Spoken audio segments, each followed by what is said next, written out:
Advanced Studio Classroom is on the air.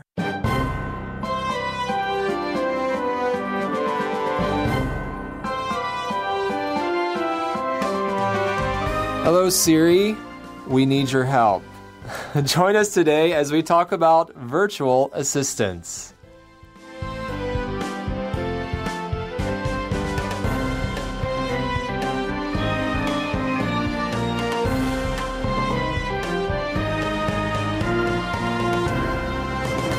Hello, everyone, and welcome to Advanced Studio Classroom. My name is Brandon, and today we begin our technology article. And in the studio, I have with me Amanda. Welcome, Amanda. Thanks, Brandon. Good to be here. And Albert. It's good to be here.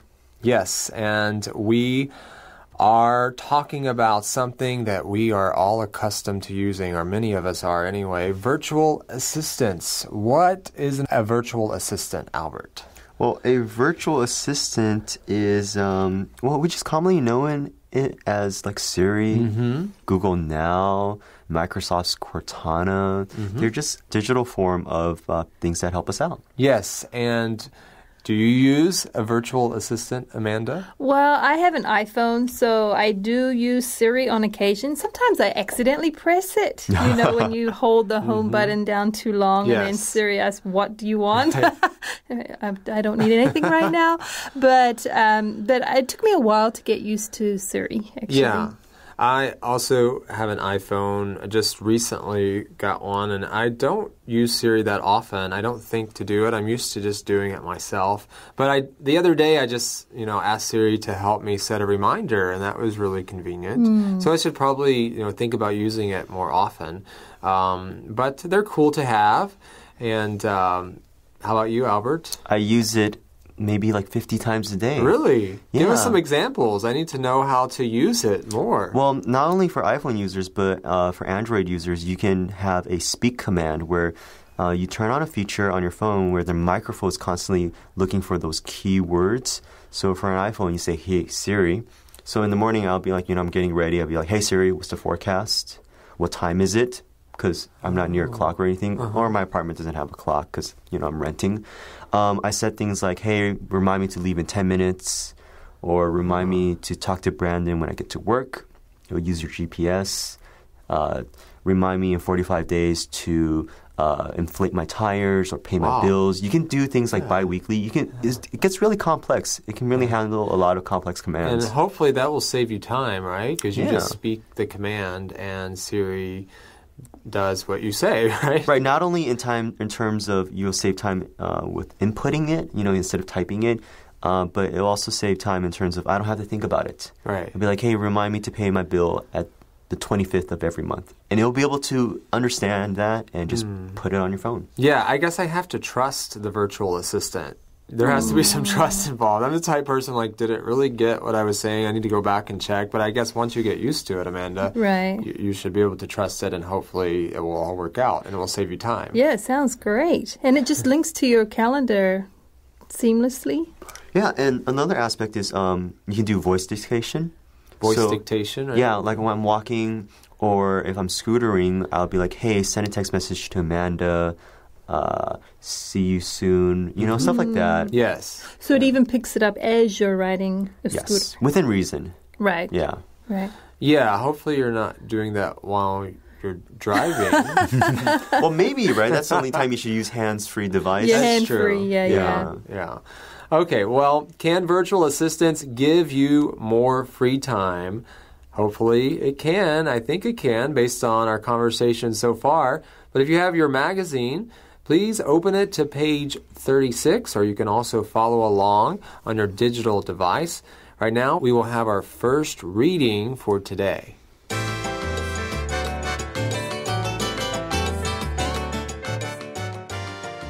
Can virtual assistants give you more free time? Storage. The technology behind virtual assistants is rapidly spreading from phones to cars and homes. And the truly useful helper is approaching fast. The four giants are fighting for the biggest share of a market, expected to grow to $12 billion by 2024.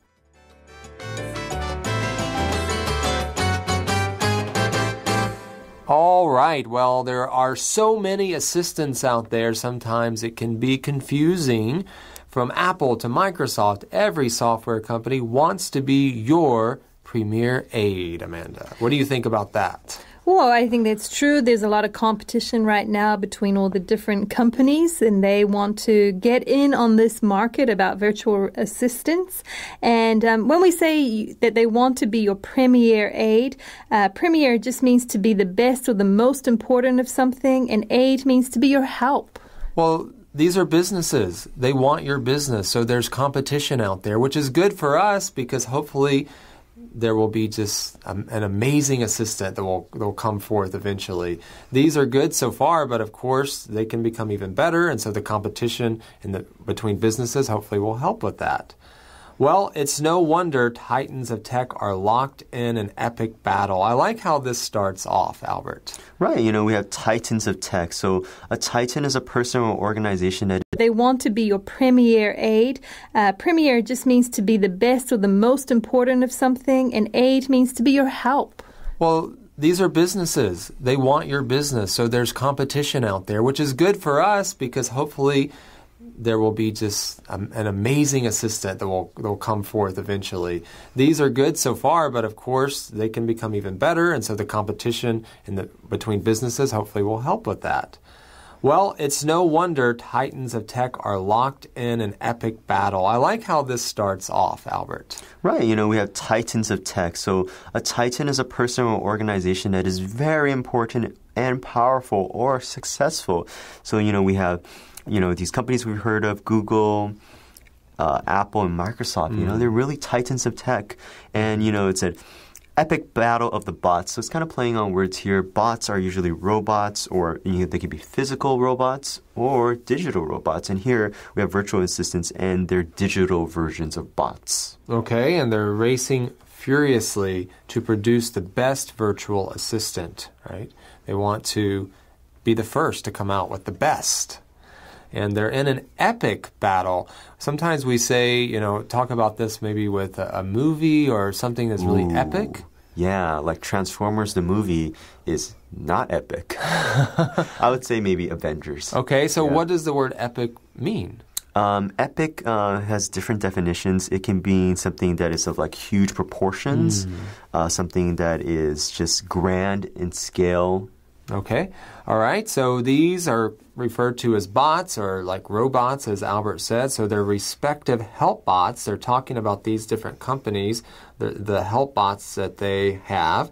And we get a list here. We talk about Apple's Siri, Google's Assistant, and Amazon's Alexa, and Microsoft's Cortana. Right. And so we have already talked about Siri. Panelists, have you used any of these other assistants? I personally have not. I've tried Google's Assistant. It's pretty accurate, actually. Yeah, that's also easy to use. And I've used Amazon's Alexa before, and that's cool. You have this, little device in your room, and you can speak to it, and it tells you information, and so that's kind of cool to have that. And you can also, hook up the thermostat and your lights and so forth to it. So that's something a little different. Yeah. I don't think Siri can do that I know of. And so they try to do something a little bit different to pull in other people. I've seen ads for, I believe it's called Google Home device or something like that. And, they'll ask, what sound does a whale make? And it will make the sound. There's a father with his daughter and so forth. And I think that's cool from an educational perspective. You can learn things very quickly. So there's so much that we can do. And these help bots, they promise consumers one of the most valuable commodities in the world, free time. Do you think that's true? I'm not sure how much free time it can get you. But I'm guessing some free time or, saving some time is better than none. I think it saves some time from typing in a lot of stuff, right? Right. I think it's trying to go for the efficiency of having these help bots. Like what you were describing, Albert, about what they can do. It's, helping you with your scheduling, so maybe time management, being able to Well, the problem is once we have time management, we often as humans fit more things into our time. Oh, that is really true. Yes. Rather than allowing there to be free time, right? So, but I do think that they are capable of giving us free time, but what do we do with that free time? That's up to us after that. That's right. We fill it with more stuff. Yeah, I never thought about it like that. So true. Well, thanks to the sudden acceleration of artificial intelligence and advancements in speech recognition and big data storage. So let's stop there. We haven't finished the sentence, but there's so much to talk about there. Let's break it down a bit. That first word, acceleration, Albert. Yeah, acceleration is when something happens faster. Usually when you're adding speed, you're accelerating towards. You think of this in a car, right? You hit the accelerator, all right, the gas pedal, right, and you go faster. All right, so things are moving at a fast pace when it comes to artificial intelligence. Amanda, we talk about AI a lot in advance, don't we? We do, because there really has been this acceleration within that field. It says in advancements in speech recognition. I think that once we had Siri come out into the market, a lot of our competitors, like we're learning today, wanted to come up to the same standard, if not better. And so that's really pushed AI to be a big thing. I would say probably quite a top priority in a lot of these titans list of products they want to produce. And then we have big data storage, which we've talked about often, and there's so much data out there. But these assistants are quite smart, so they already have a lot of information built in, right? Right. And so they have to store that, and I think the smarter they get, the more helpful they will be to us, right? And hopefully save us even more time. Right. I feel like they're slowly realizing that they can combine these areas of things that they've had, like the infrastructure in place. They have all this data information about us, and now they're like, well, what and how can we use it to, better the lives of consumers and hopefully sell some products in the process. Okay, because of this great increase of artificial intelligence, the technology behind these assistants is moving into other places. It's spreading from phones to cars and homes. And I already mentioned about Alexa. You can hook up your lights somehow to it. I think you have to get maybe a kit that goes with it. I'm not sure, but you can put all that. It can control your lights basically, and I guess the temperature in your house and so forth. So this is all spreading out to other areas. And it says here, the truly useful helper is approaching fast. I hope that's true, Amanda. And there are 4 giants are fighting for the biggest share of a market expected to grow to $12 billion by 2024. And so because they are fighting and wanting, to get your money, hopefully that will bring about a great assistant, right? Right. Yeah, I think that's what we've been talking about. Yes, they do want to help us have more free time, but also I think a big goal is the profit that is being able to be made from this market, and hence why we see these 4 big titans trying so hard to get a share of that market. All right, and so that's a bit about the different help bots that are out there. But what's the goal? Let's learn about that in our next reading for today.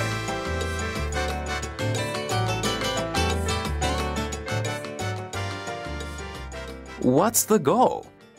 There's a tremendous amount of promise for these agents to help and assist with many different tasks that we face every day, said Ross Rubin, principal analyst at Reticle Research. The ultimate goal is our own personal genie in a bottle that awakens with a word or touch to liberate us from all our mundane tasks, organize our days and nights, and free us from the stress of lives that have become so terribly busy.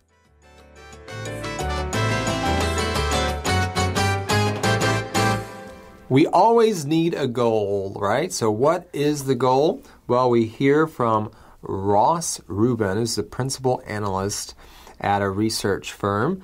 And what does he say, Amanda? He says there's a tremendous amount of promise for these agents to help and assist with many different tasks that we face every day.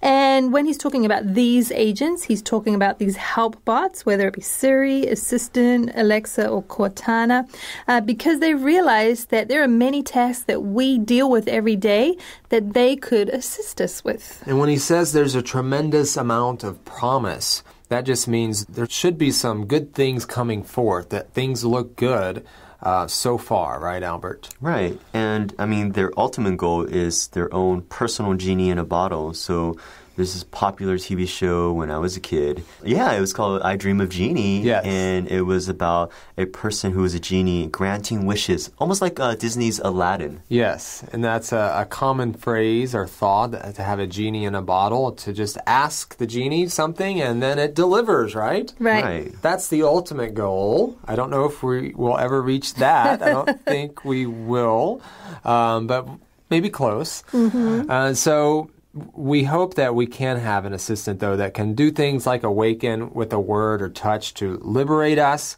from all our mundane tasks. Some good words there. So that word liberate just means to free us, to free us from all of these mundane tasks. But the word mundane, Amanda? Boring, routine, not really exciting. Okay, and also we can have this genie, so to speak, or this help bot organize our days and nights. Right, because I feel like, things we have to do on a repetitive and daily time period, it's like it becomes a chore. We call it an errand or chore. And if we can be saved or freed or liberated from doing these things repeatedly, I feel like, it will make us, have more time for other things that are of importance in our life, like our family, our loved ones. Yeah.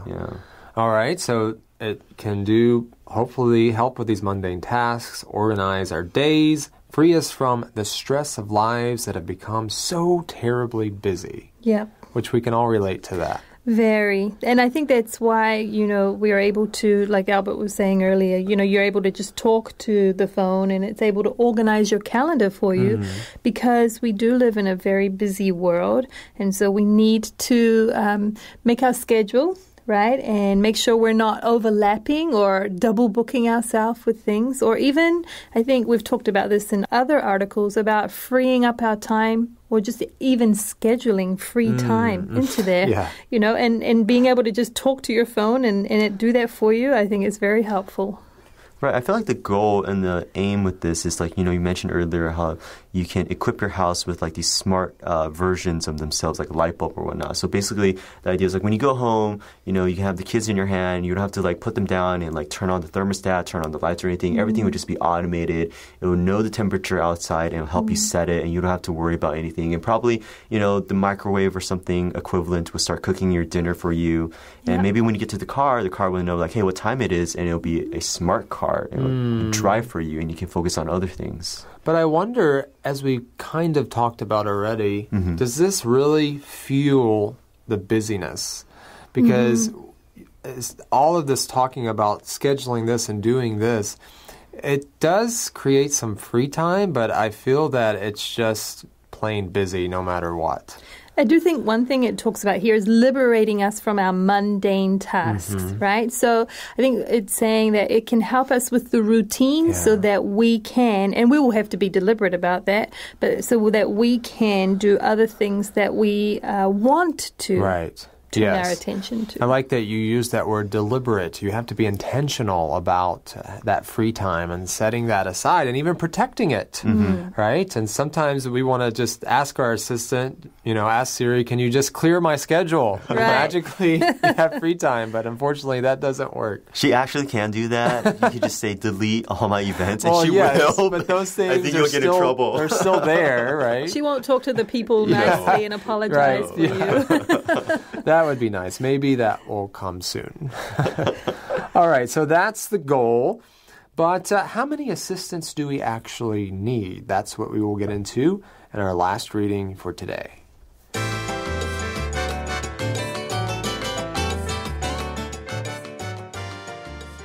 One assistant sufficient? experts are split on whether consumers will be served best by one bot or more. People want one assistant. They don't want two, said Jan Dawson, chief analyst at Jackdaw Research in San Jose. You want one assistant to be very readily available wherever you are. However, the various assistants will likely end up somewhat specialized in their expertise, with Google's Assistant, for example, excelling in providing knowledge and managing schedules, and Microsoft's Cortana leading on gaming, said VoiceLab's CEO Adam Marchik. In a few years, many people will use 2 or 3 different assistants, Marchik predicted. The industry stands at a critical moment because the first highly effective help bot to get a foothold in a consumer's home, phone, or car will likely stay, creating a barrier to competitors, Marchik said.